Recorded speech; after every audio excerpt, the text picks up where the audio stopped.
바울이 회당에 들어가 석 달 동안 담대히 하나님 나라에 관하여 강론하며 권면하되 어떤 사람들은 마음이 굳어 순종하지 않고 무리 앞에서 이도를 비방하거늘 바울이 그들을 떠나 제자들을 따로 세우고 두란노 서원에서 날마다 강론하니라. 2해 동안 이같이 하니 아시아에 사는 자는 유대인이나 헬라인이나 다 주의 말씀을 듣더라. 하나님이 바울의 손으로 놀라운 능력을 행하게 하시니 심지어 사람들이 바울의 몸에서 손수건이나 앞치마를 가져다가 병든 사람에게 얹으면 그 병이 떠나고 악귀도 나가더라. 이제 돌아다니며 마술하는 어떤 유대인들이 시험 삼아 악귀 들린 자들에게 주 예수의 이름을 불러 말하되 내가 바울이 전파하는 예수를 의지하여 너에게 말하노라 하더라. 유대의 한 제사장 스게와의 7 아들도 이 일을 행하더니 악귀가 대답하여 이르되 내가 예수도 알고 바울도 알거니와 너희는 누구냐 하며 악귀 들린 사람들이 그들에게 뛰어올라 눌러 이기니 그들이 상하여 벗은 몸으로 그 집에서 도망하는지라. 에베소에 사는 유대인과 헬라인들이 다 이 일을 알고 두려워하며 주 예수의 이름을 높이고 믿은 사람들이 많이 와서 자복하여 행한 일을 알리며 또 마술을 행하던 많은 사람이 그 책을 모아 가지고 와서 모든 사람 앞에서 불사르니 그 책값을 계산한 즉 읒 5만이 되더라. 우리 20절 함께 읽겠습니다. 시작.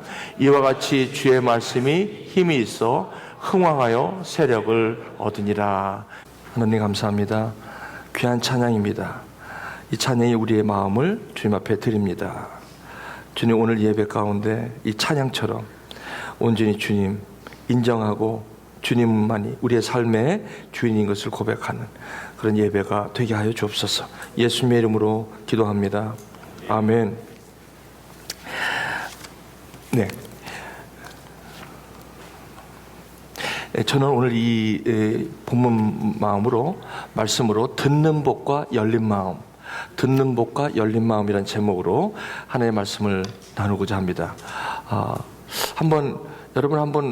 여러분 입으로 한번 좀 같이 한번 읽어보실까요? 우리 한번 괜찮으시죠? 시작. 듣는 복, 열린 마음. 네, 듣는 복, 듣는 것이 복이고 또 열린 마음이 복이다, 이런 말씀이죠. 자, 곧바로 이제 여러분을 말씀 속으로 이제 같이 들어갑니다. 이제 3차 전도 여행에 와 있습니다. 여러분, 이 3차 전도 여행은 어디서 시작하냐면 안디옥이라고 하는 곳입니다. 지금의 시리아.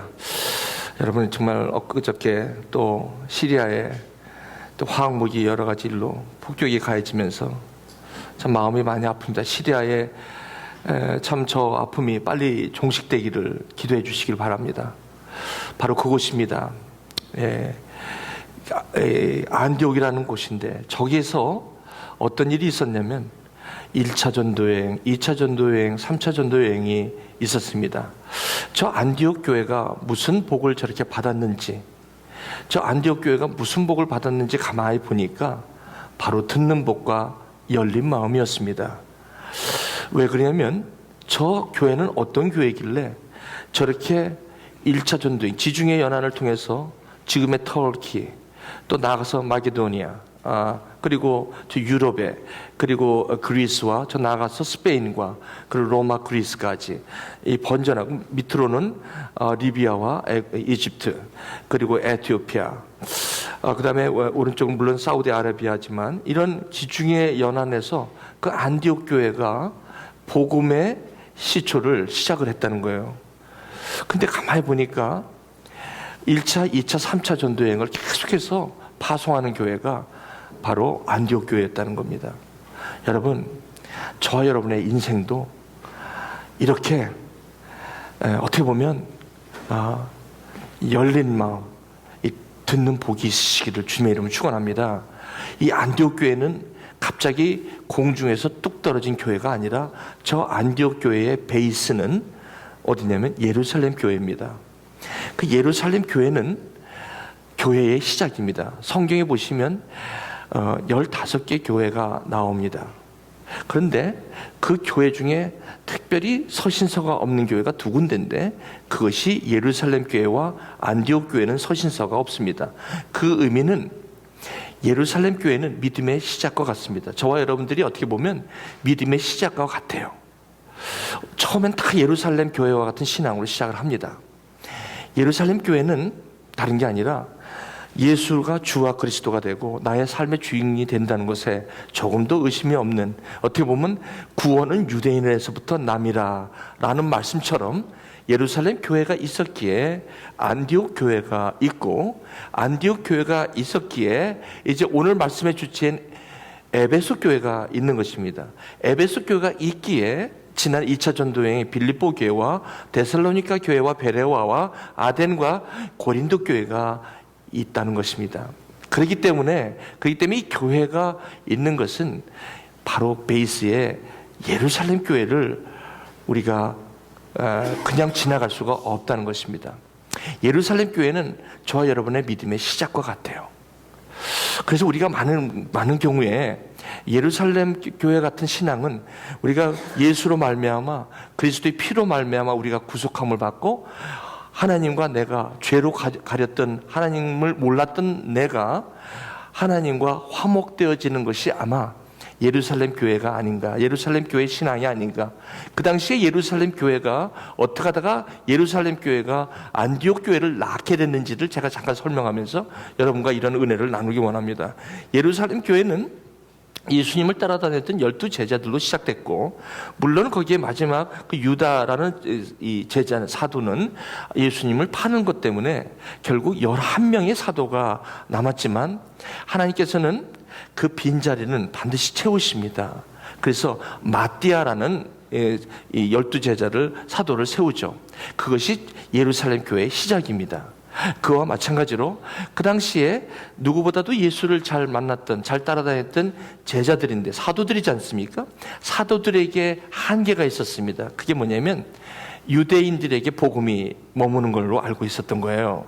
그러니까 복음은 유대인들에게만 있는 거지, 저렇게 이 터키나 또 이런 이방인 지역에 움직이지 말고 그냥 유대 예루살렘에만 있는 복음으로 그렇게 알고 있었던 거예요. 베드로도 심지어 그랬고 모든 우리 사도들이 다 그랬었어요. 우리 신앙이 처음에는 예루살렘 교회 같은 신앙이에요. 그저 나 중심적인 신앙 맞습니다. 그것도 참 소중합니다. 내가 하나님과의 관계에서의 신앙이니까 뭐 언제 이웃에 가기도 전에, 이웃에 가는 것은 안디옥 교회의 신앙입니다. 근데 이 예루살렘 신앙은 나 중심적이고 아직까지도 내가 하나님에게 받은 은혜를 누리고 내가 하나님을 알아가는 과정이 예루살렘 교회와 마찬가지입니다. 그 예루살렘 교회였어요. 저와 여러분들, 그것이 나쁜 신앙이 아니고 그것은 우리가 구원이라는 큰 여정을 놓고 볼 때 이것은 시작이요 매우 중요한 이 신앙의 한 시작이라는 것을 우리 한번 여러분에게 나눕니다. 그러므로 혹시 여기에 오늘 요즘 나는 신앙을 처음 시작해서 여기 와서 신앙을 시작했다는 이런 분이 계십니까? 혹시? 아니면 신앙생활을 오래 했지만 여기 와서 이상하게 말씀을 보게 되고, 제가 8년 동안은 교회를 그렇게 다녔지만 8년 동안 말씀을 전혀 보지 않았던 저에게는 8년 후가 저에게는 예루살렘 교회가 되었던 것과 마찬가지죠. 혹시 여러분 여기 계신 분 중에서 내가 신앙생활이 아직은 연륜과 상관없이 내가 하나님의 인티머시, 하나님의 친밀도에서 아직 예루살렘일 교회가 있을 수가 있다는 것입니다. 그것은 저와 여러분들이 교회 생활을 얼마나 오래 했느냐의 결정이 아니라 How intimate I am, 내가 얼마나 하나님과 가까이 있고 친밀하느냐가 아마 예루살렘 교회와 안디옥 교회를 결정할 수 있다는 것입니다. 그러므로 꼭 안디옥 교회만이 건강한 교회라고 주창할 수, 물론 그것이 아이디얼한 이상적인 교회이지만, 이상적인 신앙이고 삶이지만, 그렇다고 해서 예루살렘 교회의 그 믿음의 기초를 그냥 훌쩍 넘을 수는 없다는 것입니다. 그러므로 예루살렘 교회에서 있었던 하나님과의 만남, 그리고 이 사도들이 물론 이 이방인에 대한 아직 눈은 열리지 않았지만 하나님에 대한 은혜, 그분에 대한 자비와 사랑, 그리스도의 십자가의 그 은혜를 충분히 누리고 그것을 깨닫는 그런 시간이 바로 예루살렘 교회였다는 것입니다.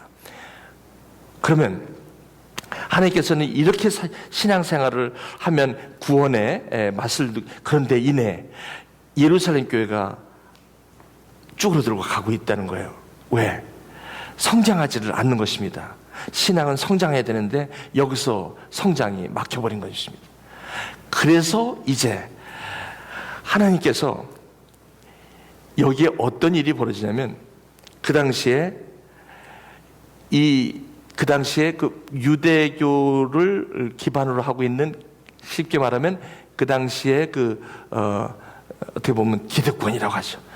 지금으로 뭐 말하면 요즘 한참 신문에서 떠드는 갑질, 을지, 이런 얘기하면 그냥 마음이, 이런 얘기 안 할게요. 죄송합니다. 근데 쉽게 이 말씀이 좀 컨텍스트가 여러분에게 와닿기를 원해서 제가 말씀을 드렸어요. 쉽게 말하면 그거였어요. 그러다 보니까 뭐예요? 그 사람들이 유대교가 주축을 이루고 왔는데 갑자기 새로운 예수교가 들어온 거예요. 그러다 보니까 이들이 핍박이 들어간 거죠. 그런데 여러분 이제 보십시오. 핍박이 들어오는 건 뭐냐면 경쟁과 서로의 시기와 이런 것들이 오는 거예요. 우리 삶 속에 참 그런 게 많아요. 신앙생활을 하기 전에는 느끼지 못했던 그런 현상들이 내가 신앙생활을 하면서 느끼는 것이 상당히 많아요. 이런 것들이. 이거는요, 어떻게 보면 이게 예루살렘이라는 어떤 이런 전체적인 구원의 하나님의 축복, 이런 컨텍스트에서 이걸 안 보게 되면 어떤 부분이냐면 why me라는 말이 금방 나와요. 왜 내가 예수를 믿어서 이런 일이 벌어지냐, 이렇게 생각하기가 쉬울 정도로 그런 반응이 나오는 시기가 바로 예루살렘에서 안디옥으로 가는 시기예요. 이 안디옥은 마치 듣는 법 열린 마음을 가진 사람이에요. 다시 말하면 나의 안에 신앙이 내 안에 머무는 것이 아니라 내가 받은 이 은혜와 자비가 주위의 사람에게 나눠지는 것이 아주 이 desire, 하나님의 이 감동으로 내 마음속에 오는 그 상태가 안디옥의 신앙입니다. 그러면 여기서 저는 그러면 예루살렘 신앙에서 안디옥 신앙으로 넘어가는 그 과정이 굉장히 중요해요. 저와 여러분들이 이 부분을 놓치면 참 안 될 것 같습니다. 이 부분은 뭐냐면 내가 원하는 이 정도 하나님과 이런 신앙을 갖고 이렇게 살면 어느 정도 충분한데 왜 나에게 기대치 않은 그런 기대는 뭐냐면 오히려 예루살렘 신앙으로 시작했기 때문에 오는 기대도 있어요. 다시 말씀드리면 내가 예수를 믿음으로 말미암아 과거에는 이런 핍박이 들어와도 그냥 핍박으로 여길 수 있었지만 이제는 예수를 믿은 후에 이런 핍박이 오면 예수를 믿는 이유 때문이라도 이 핍박에 대한 저의 반응이 달라질 수가 있다는 거예요. 그걸 갖다가 우리는 쉽게 신학적인 단어로 고난이라는 단어를 씁니다. 고난은요, 누가 나에게 피지컬리 어려움을 준다거나 나에 대해서 뭐 어떤 특별히 뭐 음해를 한다거나 이런 부분도 있지만 사실은 고난의 정체를 보면 내가 계획된 대로 안 될 때를 고난이라고 얘기하는 데가 너무 많은 거예요.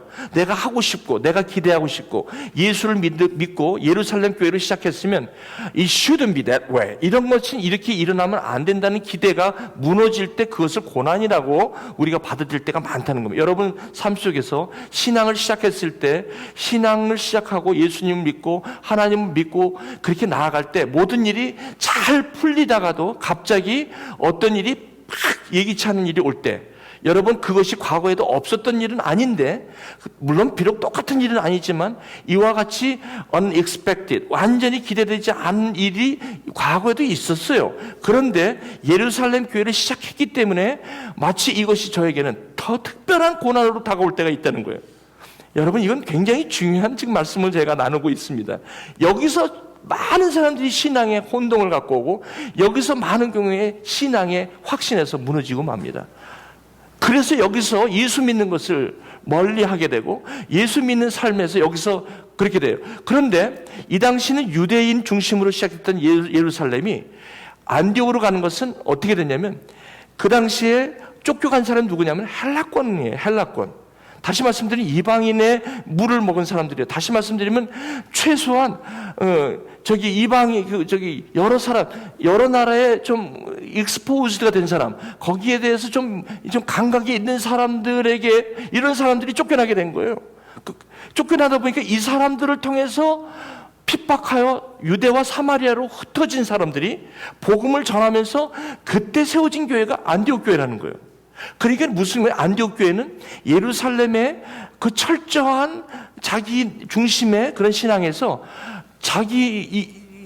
그 신앙을 위협하는 어떤 그런 상황 속에서 오는 고난이라는 형태, 그 형태로 디아스포라가 돼서 내가 그쪽으로 옮겨짐으로 거기서 나눠진, 거기서 세워진 교회가 안디옥이라는 것입니다. 그래서 이런 고난으로 이미 와 있는 이런 신앙이 있습니다. 이 신앙은 이제는 이런 고난이 왜 오는지를 아는 신앙이 안디옥 교회입니다. 이제는 과거에 이런 일이 오면 예루살렘 교회에 있을 때는 굉장히 당황하고 화가 나고 분노가 나고 그리고 이러다가 이 안디옥으로 가게 되면 여기서는 마음이 열리고 듣는 복이 열리는 교회입니다. 이게. 그래서 이제는 남의 얘기를 듣지 않는 나중심적으로 살아가는 예루살렘, 예수를 믿어도 나중심적으로 남의 얘기 안 듣는 사람 많아요. 특히 잘 아는 것에 대해서, 내가 잘 안다고 생각해서 하는 것에서는 귀를 딱 닫습니다. 내가 모르는 것에만 자꾸 찾아가려고 하지, 내가 이미 안다고 생각하는 부분에서는 남 얘기 안 들어요. 이것은 특별히 말씀을 전하는 여기 있는 사람이 가장 증세가 심할 수도 있어요. 그래서 듣는 귀와 열린 마음이 가장 있어야 될 사람이 여기입니다. 여기가 만약에 듣는 복이 가리고 열린 마음이 가리면 여기 있는 사람 다 죽습니다. 이게 굉장히 중요한 말씀입니다. 여러분은 안 그렇습니까? 여러분은 혹시 여러분 가정에서 내가 아는 것에 대해서는 어떤 누구도 이 영역을 침범할 수 없다는 그런 것을 갖고 계신 분이 계십니까? 그래서 대화가 안 돼. 여러분 특별히 가정 부부에서 이런 부분이 굉장히 많이 있을 수 있어요. 심하게. 절 더 잘 알기 때문에 이런 증세들이 올 수가 있다는 것입니다. 그래서 완전히 어떨 때는 부부 사이가 오히려 대화가 단절된 경우가 너무너무 많아요. 여기 결혼 안 하신 분들은 잠깐만 참아주세요. 오케이. 지금은 잘 되죠? 연애할 때는 잘 되는 것 같아요. 나도 그랬어요. 여러분만 그런 거 아니에요? 저 극성맞게 연애한 사람이에요. 연애라면 제가 끝내주는 사람입니다. 나중에 우리 사모한테 물어보세요. 그때 연애가 이렇다면 나는 다시 한번 태어나고 싶다라고 얘기한 게 우리 아내의 말이에요. 근데 지금은 어떻습니까? 다시 생각한다. 리비아 주부성경반에 제가 초청을 안 하는 이유가 뭔지 아십니까? 두려움이 있기 때문에.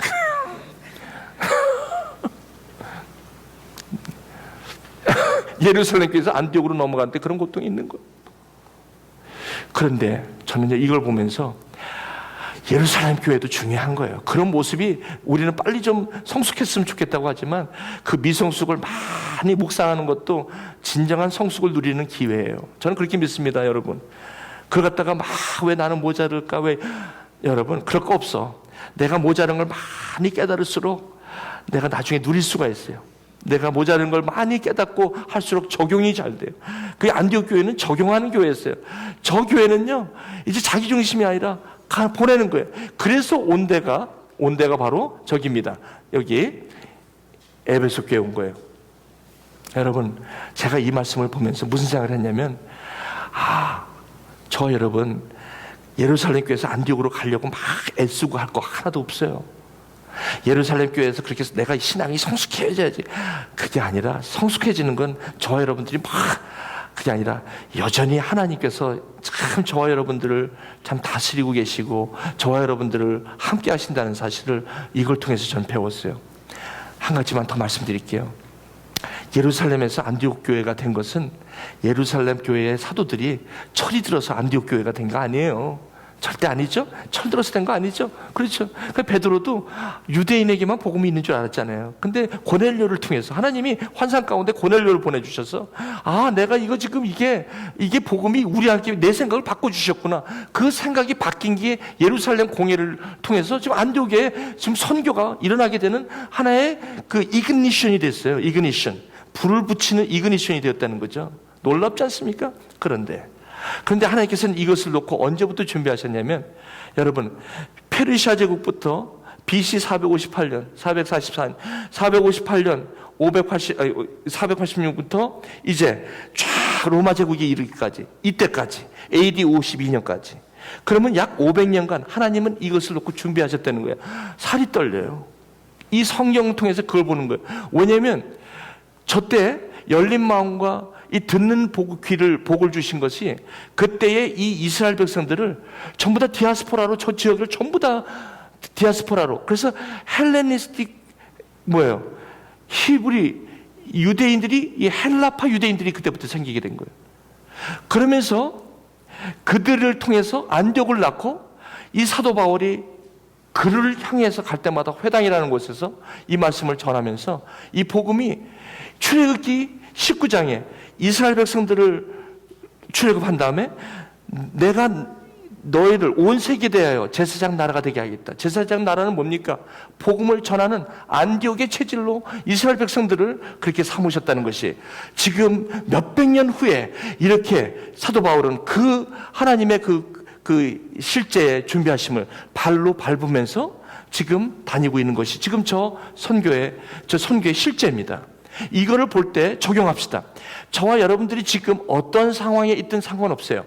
그건 전혀 상관없어요. 왜냐하면 하나님의 다스림 안에, 그 하나님의 다스림 안에, 축복 안에 여러분과 제가 있다는 의미는 바로 이것과 같습니다. 다시 말씀드리면 야곱이 형하고 싸웠어요. 싸운 게 아니라 형 거를 전부 다 훔쳤어요. 훔친 게 아니라 아주 정식적으로 했지만 다 뭐예요? 형 거를 다 뺏은 거예요. 축복권, 장자권 다 뺏었어. 형의 낯을 피해서 하란 외삼촌네로 가는데, 여러분 그때 야곱의 마음은 비참한, 마치 죄를 짓고 도망가는 도망자의 심정이었을 겁니다. 거기에 하나님의 축복을 빼버리면 야곱은요 도둑놈이고요, 야곱은요 도망자예요. 그거 이상 이하도 아니에요. 그런데 야곱에게는 한 가지가 있었어요.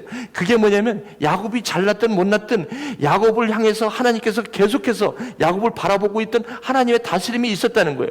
근데 그것이 베델이라는 곳에 있었을 때 하나님은 자기가 이 정도 삶 속에 하나님은 여기는 없다라고 생각할 그때에 하나님은 거기에 나타났어요. 그런데 그렇게 해서 간 외삼촌네 집이 몇 년이 있습니까? 20년을 있습니다. 20년을 있으면 그 인생은 저주받은 인생이라고 다들 얘기해도 누구 하나 거기에 대해서 부정할 사람 아무도 없습니다. 맞습니까? 그런데 성경을 가만히 보십시오. 그거를 갖다가 야곱은 고난이라고 얘기했을 거예요. 그건 내가 고난이라고 생각해요. 왜냐하면 이 길은 아닌데라고 생각할 그때 하나님께서는 야곱에게 첫 갔을 때 그 외삼촌에게 내가 라헬을 위해서, 라헬을 사랑했기 때문에 라헬을 결혼하려고 그랬는데 외삼촌에게 속아가지고 라헬 대신에 레아하고 결혼하게 되므로 또 다른 7년을 허송세월 하는 것처럼 자기는 생활해요. 그런데 라헬하고 결혼했고 그 다음에 레아하고 결혼했어요. 결국 뭡니까? 그 다음에 레아의 그 여종 또 라헬의, 결국 20년 동안 하나님께서 뭐 하셨습니까? 야곱에게 12아들을 낳게 하는 거예요. 그런데 그 12아들이 이스라엘을 형성하게 되는 거예요. 이스라엘 지파가 12아들을. 그래서 야곱이 20년 만에 돌아올 때 약복강가에서 하나님께서 제일 먼저 하신 게 뭐냐면, 야, 너의 이름을 야곱이라 하지 말고 이스라엘로 바꿔주시는 이유가 바로 그거. 그러면 이렇게 형의 낯을 피해서 도망간 이것이 축복입니까? 저주입니까? 한번 생각해요. 하나님의 다스림에서 볼 때는 축복이죠. 이걸 우리는 고난이라고 하는데 이거를 하나님의 말씀 속에서 읽어보면 이건 축복일 수밖에 없는 거예요. 그래서 저와 여러분들이 이 말씀 앞에 있는 것은 뭐냐면, 이 말씀이 우리에게 어떤 것을 주냐면, 말씀의 컨텍스트를 중에서 내 삶이 마치 이 성경에 나오는 사람들의 삶에 나를 비춰볼 수 있도록 하나님께서 우리에게 그래서 인내하게 하시고, 그래서 소망과 안위가 있게 하시는 거예요. 혹시 여러분 지금 여러분이 생각하실 때 이거는 아니다란 말이지, 이건 내 삶 속에 다른 건 다 좋은데 이거는 좀 아니다라고 생각하는 것이 여러분 가운데 없습니까? 지금 왜 나에게 왜 나에게는 이게 있냔 말이에요. 응? 여러분 이게 말을 안 해서 그렇지 사람들마다 다 이게 있습니다. 여기 계신 분 말 안 해도 돼요. 여러분 여기에 대해서 풀이하신 분 있습니까? 하나라도 다 있어요. 다 있어요. 야곱이 예루살렘 교회였어요. 그러다가 이 외삼촌네 가는 것은 바로 뭐 때문에 안디옥이 되기 위한 20년 동안의 고난이었어요. 아멘? 믿으십니까? 이게 이해가 되십니까? 제가 말씀 나누는 거? 되세요? 그거예요. 저는요, 확실히 이거 제가 설교용으로 드리는 게 절대 아니에요. 이것은 저의 삶 속에서 오늘도 적용이 되고 있고, 이 말씀 속에 저와 여러분들이 믿음으로 나갈 때 우리는 이스라엘로, 안디옥으로 우리 삶이 풍성하게 열려진다는 것이에요. 그래서 20년 만에 왔을 때는 이스라엘로 변해요. 사랑하는 교회 여러분, 너무 일러요. 20년 기다리셨다고요? 야곱 20년 기다렸어요. 여러분 몇 년 기다리셨습니까? 그거 지금 여러분이 무엇 때문에 고민하는 거 몇 년 참으셨습니까? 3년 참으셨어요? 2년 20년. 하나님은 몇 년? 이것을 위해서 500년. 맞습니까? 장구한 시간을. 여러분 이 말씀을 볼 때 이 떨리지 않습니까? 이 마음이 좀 이렇게 오싹하지 않으세요? 이게 지금 현재 저와 여러분의 삶에 그대로 자기 아들을 아끼지 아니하시고 저와 여러분들을 위해서 주시니가 어찌 이 모든 것을 은사로 주시지 아니하겠다는 말씀이 이제 뼛속으로 들어오는 이유가 바로 그것 때문에. 사랑하는 교회 여러분, 오늘 저는 여러분의 속속들은 잘 모르지만 여러분이 갖고 있는 이거는 아니다, 이거는 아니다라고 하시는 그것이 있습니까? 너무 일러요. 너무 일릅니다. 보십시오. 그것을 왜 주셨는지, 그것이 왜 고난인지, 이 고난이 왜 안디옥을 낳는 축복인지 그것을 말씀 속에서 깨달으실 때 여러분들은 그 고민과 고통과 Why me? 그리고 왜 나에게냐라고 하는 이것에서부터 완전히 자유할 수가 있다는 말씀입니다. 저는 그것을 봅니다. 여기 이제 나갈게요. 지금까지는 이 3차 전도인 지도를 설명한 것입니다. 설교가 시작도 안 했다는 것인데 뭐 할 수 없지 뭐. 자, 여기 이제 어디가 왔습니까? 여기가 어디입니까? 지금의 터키 에베소에 왔어요. 2차 전도여행 때 저기 왔었는데 바울이 왔었죠. 근데 그때는요, 사실 그때 거기에 전도하러 간 게 아니에요. 그냥 거기에 왔다가 환상 보고 저쪽 마게도냐로 오라고 그래서 거기서 그냥 간 거지. 저기는 사도 바울이 복음을 전했다는 내용이 누가에는 사도행전에는 없어요. 사도행전은. 그래서 저기는요, 사도 바울이 갔을 때는 저기 누가 있었냐면 이제 여기 보시죠. 이 회당에 들어갔는데 이 전에 여기 아볼로라는 사람이 있었는데 그 아볼로가 아직 예수에 관해서는 알고 있었지만 예수님에 대해서 몰랐던 사람인데 그를 따르던 12 제자들이 있었어요. 그 제자들이 예수님을 만난 거예요. 예수님을 이제 마음으로 믿어 의에 이른, 그리고 그 예수님을 이제 인격적으로 만난 거예요. 그 사람들을 사도 바울이 석 달 동안 회당에 들어가서 함께 회당에서 가르치는데, 회당은 그때 그 예수님께 하나님께서 다 이미 벌써 준비하신 거예요. 자, 이 회당에 들어가서 석 달 동안 하나님의 나라에 대해서 뭘 했다고요? 강론했다. 이 강론하고 권면했다는 것은요, 제가 신약 일반할 때 하는 거랑 똑같아요. 이 설교를 가지고 아주, 그러니까 여러분, 제가 저번에 여기 오신 분 중에서 이제 가실 날이 얼마 안 가신다는 게 이제 한국으로 돌아가시는 날이 얼마 안 남으신 분이 이런 얘기에, 여기 와서 한 가지 생각나는 게 있는데, 옛날에 성경을 보면요, 바울이 회당, 하나님의 나라, 강론, 뭐 이런 게 들어왔는데, 이제는 성경을 보면 이 교회 와서 생긴 증세가 하나 있다 이거야. 그게 뭐냐면, 어떤 사람들은 이런 말들은 이제 옛날엔 그냥 쑥 지나갈 말들이 이제는 눈에 들어온대요. 여기 그분이 계세요. 지금 직접, 저 얘기 내 얘기하는구나. 그런 분이 계세요. 왜? 말씀 하나하나가 성령으로 말미암아 이제 꽂히기 시작하는 거예요. 들어오는 거예요. 이제는, 그전에는 예루살렘 교회에 있다가 이제는 듣는 이게 열리기 시작하는 거예요. 열린 마음이 열리기 시작. 이제 안디옥으로 가시는, 이제 벌써 안디옥에 가 계신 분이지. 그러니까 여기 오셔가지고 여기 오랫동안 계신 사람처럼 섬기고 다니는 분이 계세요. 마치 여기 저 사람 보면 저분 안 가실려나? 가실 날이 일주일 남았는데 여기서 믿음 생활하는 거 보면 아예가 안 가실 분처럼 하는 분이 계세요. 나 여기가 좋소이다 하는 분처럼. 왜? 제가 볼 때 그걸 느끼는 거예요. 근데 거기 들어가서 말씀을 전하는데 어떤 사람이 마음이 굳어 순종치 않나. 여러분, 마음이 굳어 순종치 않냐는 거, 이거 이상한 거 아니에요. 왜냐면 자기가 여태까지 배워왔던 하나님에 대한 신관이 여기서 지금 사도 바울이 얘기하는 거랑 지금 방향이 안 맞는 거예요. 안 맞기 때문에 순종을 안 하고, 그 다음에 이 말씀을 아멘으로 하지 않고, 두 번째는 뭐냐면 비방하게 되는 거예요. 이제 더 나오면 비방하게 돼. 왜냐하면 이 사람이 비방하는 스타일은 다른 데 가서 사도 바울이 얘기한 거를 이제 궁시렁 이렇게 원망 불평하는 거예요. 그거 아니야. 그거 말이 안 맞는 거야. 이러면서 핀잔을 하고 계속 여기 가서 그런 분이 있습니다. 그거는 왜 그러냐면 이 말씀이 여기서 선포되는 것들과 온라인이 안 되는 거예요.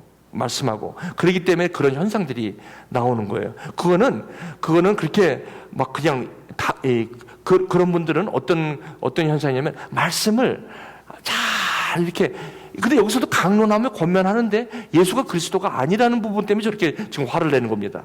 그러니까 바울이 그를 떠나서 제자들을 따로 세웠다. 이게 무슨 말이냐면 자꾸 석 달 동안 비방하니까 도대체 말씀을 못 전하는 거야. 여러분, 이 말씀이 안 되니까 사도 바울이 어떻게 됐냐면 안 되겠다 그래가지고 어떻게 돼요? 아까 아볼로 따라갔던 그 제자들 있죠? 그 제자들이 확 변했잖아요. 그들을 중심으로 두란노라는 사람이에요. 두란노는 사람 이름인데, 두란노라는 사람이 세운 건물에 새를 들어서 들어가가지고 거기서 날마다 강론하는데, 창세기 1장 1절 태초에 하나님이 천지를 창조하시니라. 옛날에는 훅 지나간 걸 태초부터 하나님이 천지를 창조하시니라. 천지가 무엇인지, the earth and the heavens, 이 천지, 옛날엔 천지 하면 그냥 끝인데 이제 지구하고 이게 다르게 쓰셨고, 이런 것들이 이제 말씀 속에서 이제 들어오는 거죠. 이게 들어오는 거예요. 옛날에 그냥 휙 지나가던 게 이제는 그 말씀이 마음에 턱 걸리기 시작하는 거죠.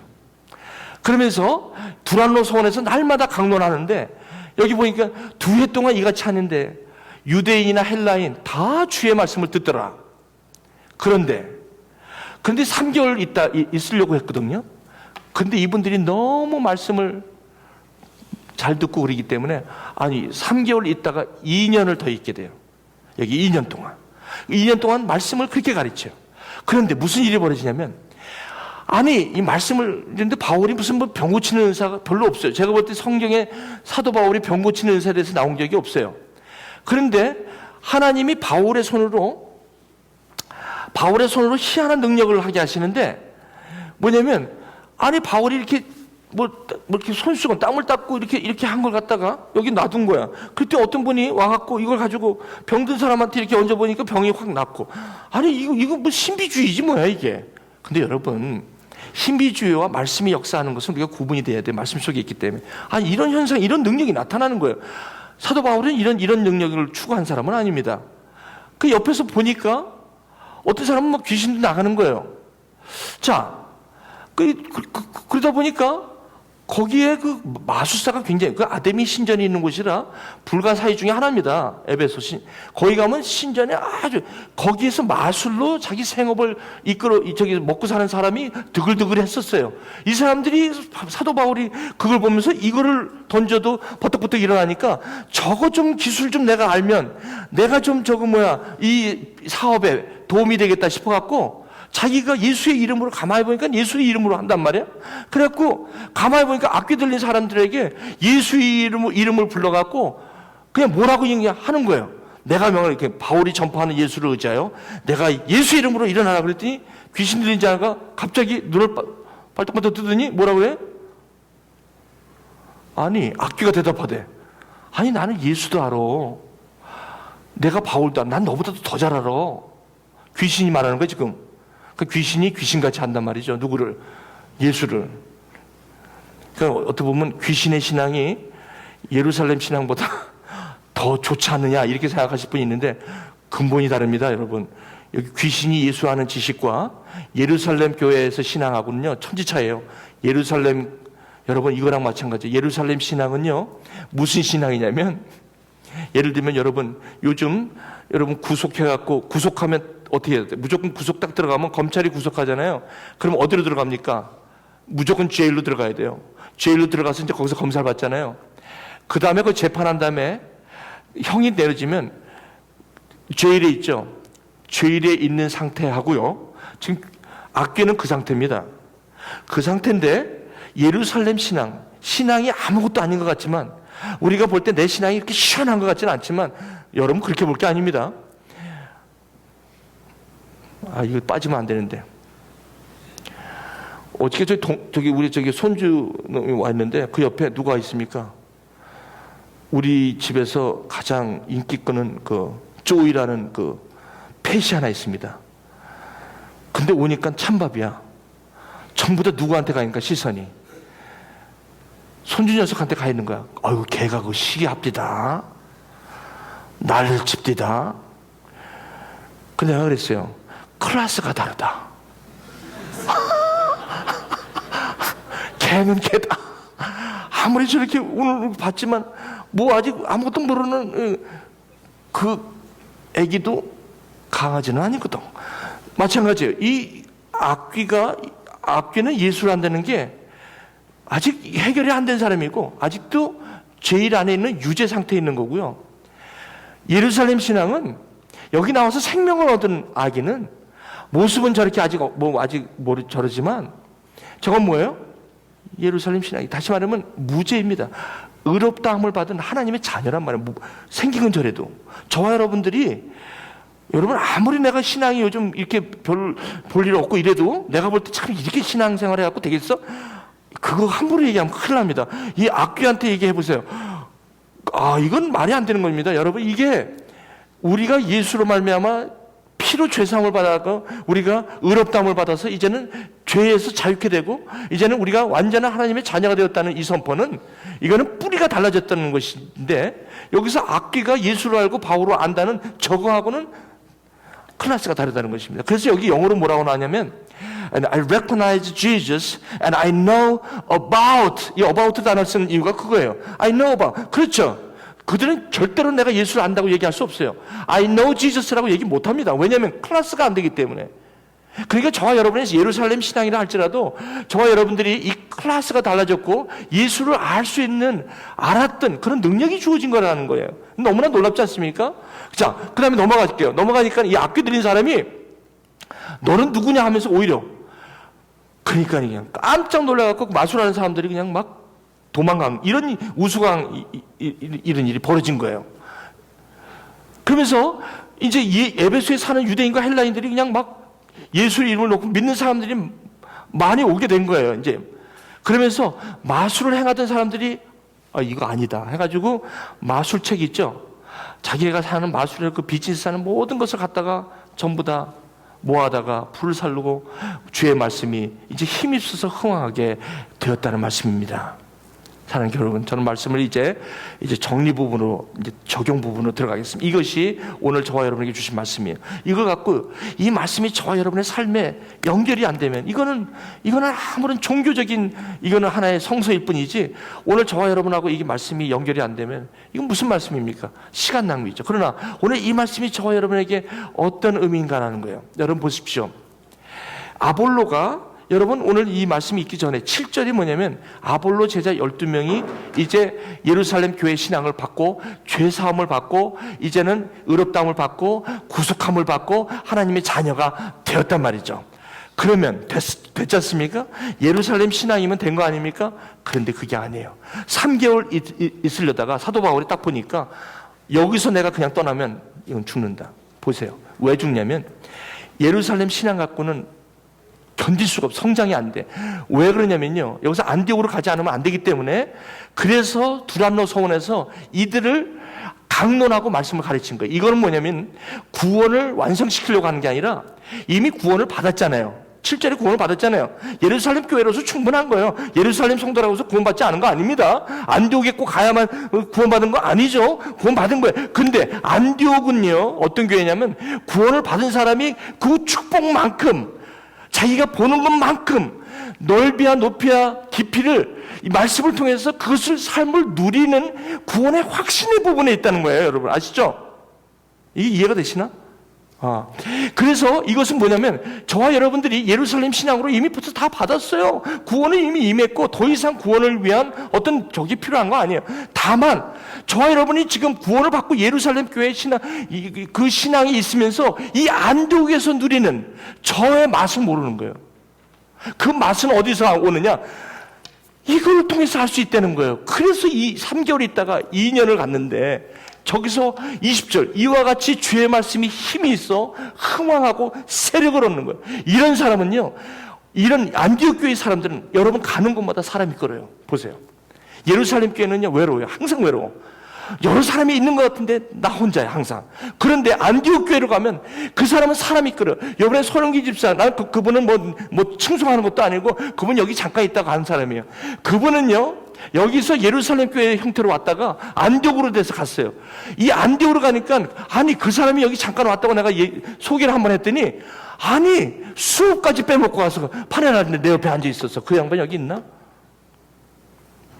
그죠? 야, 수업은 들어야지. 여기까지 왔어. 그랬더니 수업 빼고 왔어요. 뭐야? 뭐 때문에? 누구 때문에? 이 양반 때문에. 그 정도야? 영향력. 듣는 귀. 열린 마음. 내 혼자요? 사람은요, 사람이 사람을 알아요. 여러분이요, 이런 안디옥의 신앙으로 삶을 사시잖아요.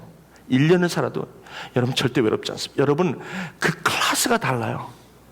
여러분들을 자기를 희생해서 여러분들을 만나러 와요. 왜냐하면 여러분들이 희생했기 때문에 그 희생을 알기 때문에 그걸 주의 마음을 알기 때문에 절대로 우리가 외로운 이유가 있다면 내가 심질 않아서 그래요. 내가 예루살렘 신앙 안에 있기 때문에 그래요. 내가 안디옥으로 가잖아요. 외롭지 않습니다. 듣는 복과 열린 마음은 절대 외롭지가 않습니다. 여러분 가는 곳마다 여러분을, 그게 무슨 말이냐면 인기를 끈다는 게 아니라 사람은 사람을 알아요. 관계는 관계를 안다는 놀라운 사람의 산다는 맛이 뭐냐면 절대로 사람의 맛은 혼자 사는 게 아닙니다. 사람이 따라야 돼요. 사람이 여러분 가는 곳에 사람이 들끓어야 돼요. 근데 그 사람이 다른 게 아니라 여러분을 위해서 여러분의 그 주님 마음 그것을 잊지 않고 여러분과 진짜 친구 사이 그 진짜 끊을 수 없는 생명까지도 내놓을 수 없는 그냥 친하고 놀기 좋은 사람도 있지만 여기서 말하는 건 그런 사람이 아닙니다. 그런 사람이 아니라 내 생명을 주고 심지어는 자기 공부하는 학생이 수업까지 빠져가면서 이 사람을 만나지 않으면 안 된다는 밸류를 줄 수 있는 영향력. 이것은 안디옥 교회를 옮겼을 때 일어나는 것입니다. 우리 교회가 우리 요즘 신문에 많이 나고 그러는데 한국교회 문제를 많이 들먹거리고 그러잖아요. 우리 선배 목사님들이 한국교회는 힘들다. 그것을 어떻게 그분들이 진단 내리면 한국교회는 예루살렘 교회로서 충분했다. 그 결과 한국교회가 왔다. 이렇게 얘기하는 분들이 많아요. 무슨 말입니까? 듣는 복과 열린 복으로 이방인을 향해서 베푸는 그것까지 안 갔다는 거예요. 한국교회가 배고프고 6.25 동란 가운데 배고프고 자기 배, 자기 애고 그래서 그 언더우드나 이 기독교 그 선교사들이 들어왔을 때 그 토마스 선교사가 들어와서 제목에서 목이 달아나면서 보재기에다가 던진 것이 목을 친 사람 손에 들어가서 이게 생명이니까 그 사람이 목을 친 사람이 평양 대부흥의 주체가 되지 않았습니까?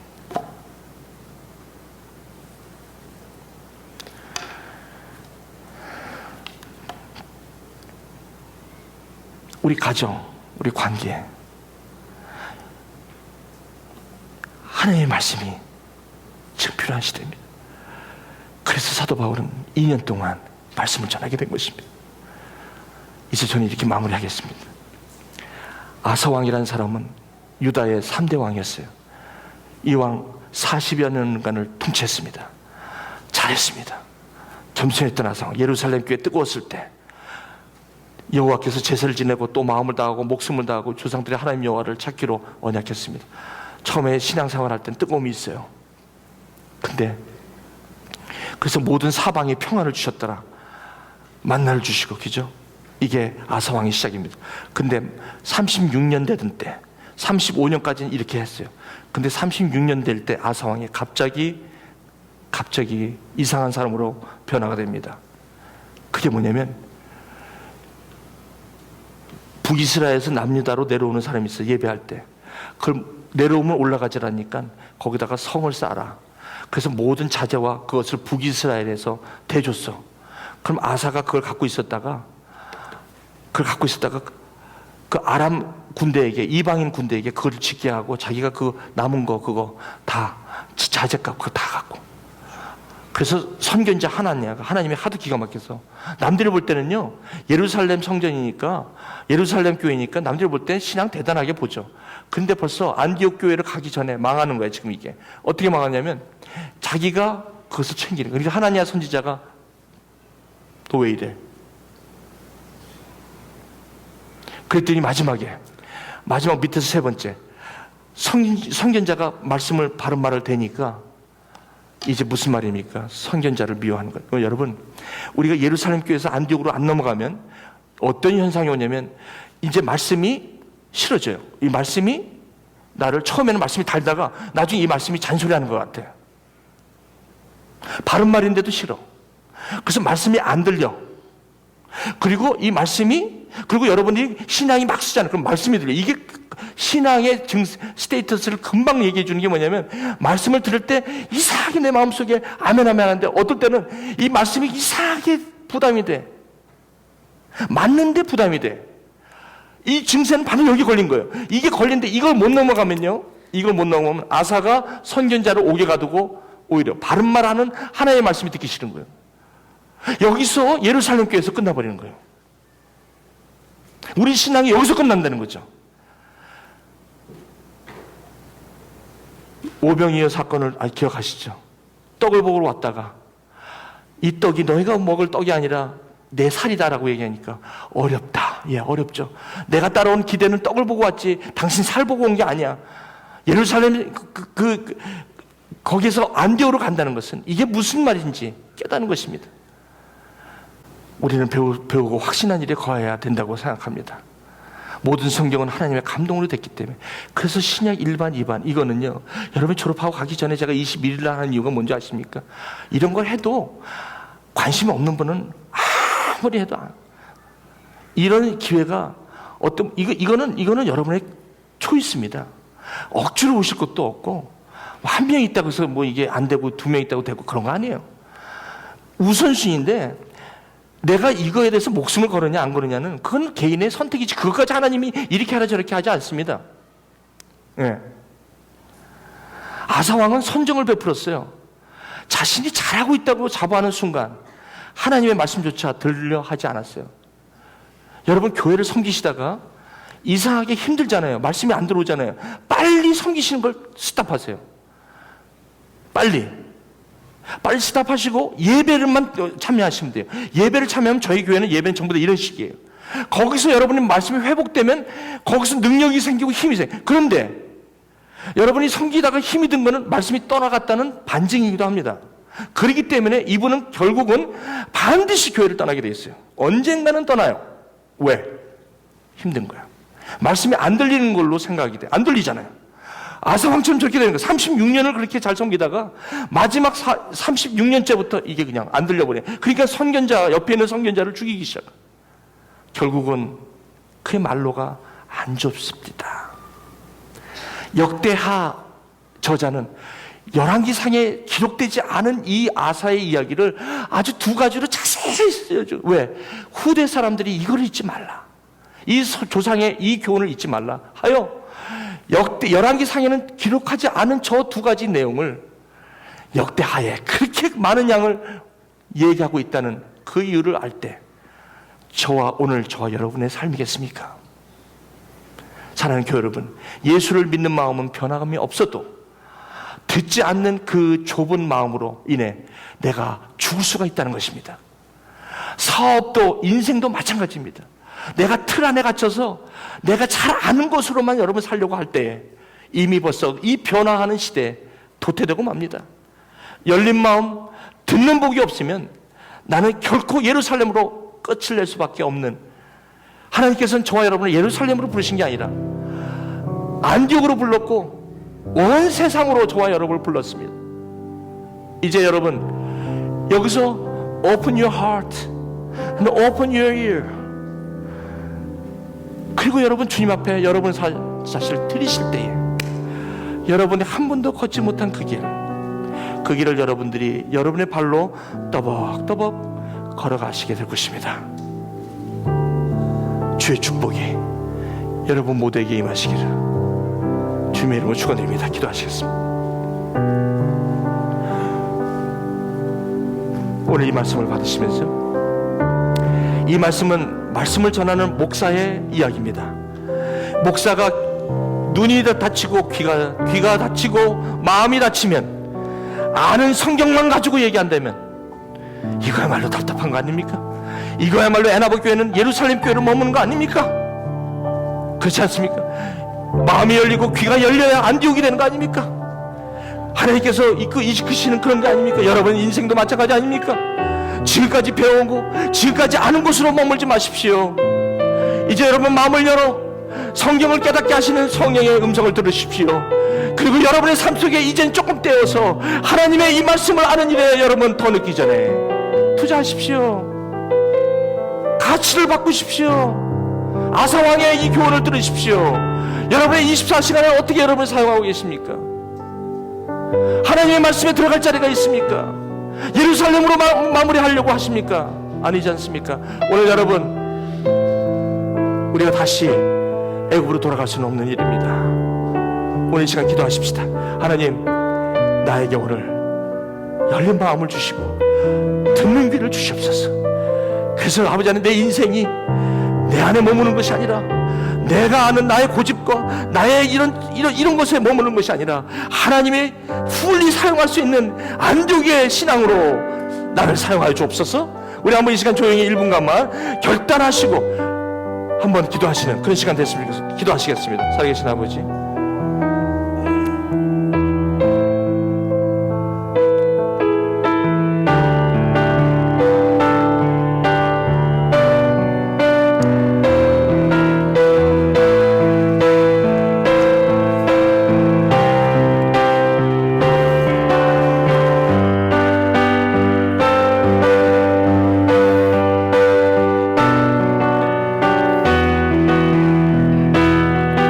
인생을 이제 누리십시오. 주님께서 여러분과 저를 부르신 그 부르심에 나아가십시오. 믿음의 한 발짝을 떼십시오. 한 걸음 한 걸음 주 예수와 함께 날마다 우리 걸어가리. 이 찬양을 우리의 주님 앞에 드리십시다. 하나님 감사합니다. 이제 주와 같이 길 가는 것 즐거운 일 아닌가. 우리 주님 걸어가신 발자취를 밟겠네. 한 걸음 한 걸음 주 예수와 함께 날마다 우리 걸어가리. 이 고백처럼 살기를 원합니다. 주님 함께하여 주옵소서. 예수님의 이름으로 기도하옵나이다. 아멘. 여러분 준비하신 헌물을 드리시면서 우리 주와 같이 길 가는 것, 이 찬양을 한번 우리 같이 한번 부르십시다. 자, 우리 헌금위원 나와주시고요. 자, 우리 한번 이 오늘 말씀이 이 찬양과 함께 주님 앞에 드려지기 원합니다. 우리 같이 찬양할까요? 네. 주와 같이 길 가는 건 즐거운 일 아닌가. 우리 주님 걸어가신 발자취를 밟겠네. 한 걸음 주 예수와 함께 날마다 우리 걸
4절 다 읽고. 너무 신나갖고. Step by step, I would walk with Jesus, and all the day, all the way, to keeping step with Jesus. 여러분, 이런 삶으로 축복합니다. 기도하시겠습니다. 아버지 하나님, 한 걸음 한 걸음 이제는 서두를 필요도 없습니다. 왜냐하면 내 길은 이미 정해진 길이요, 예정된 길이요, 숙명은 아닙니다. 그러나 주님께서 꾸준히 나의 선택 가운데 끝까지 기다려주시고 인내해주시고, 예루살렘에서 시작한 나의 신앙, 나의 삶이 안디옥을 거쳐 저 스페인에 이르기까지 나의 인생을 풍성하게 주님께서 인도하시는 그 다스림 속에 오늘 바라보며 한 걸음 한 걸음 걸어가기 원합니다. 서두르지 않습니다. 주님이 함께 하시기 때문입니다. 오늘 이런 삶을 살기로 오늘 결단하며 돌아가는 여정 남정 위에 지금부터 영원토록 함께 하시기를 성부와 성자와 성령의 이름으로 간절히 축복하며 기도하옵나이다. 아멘.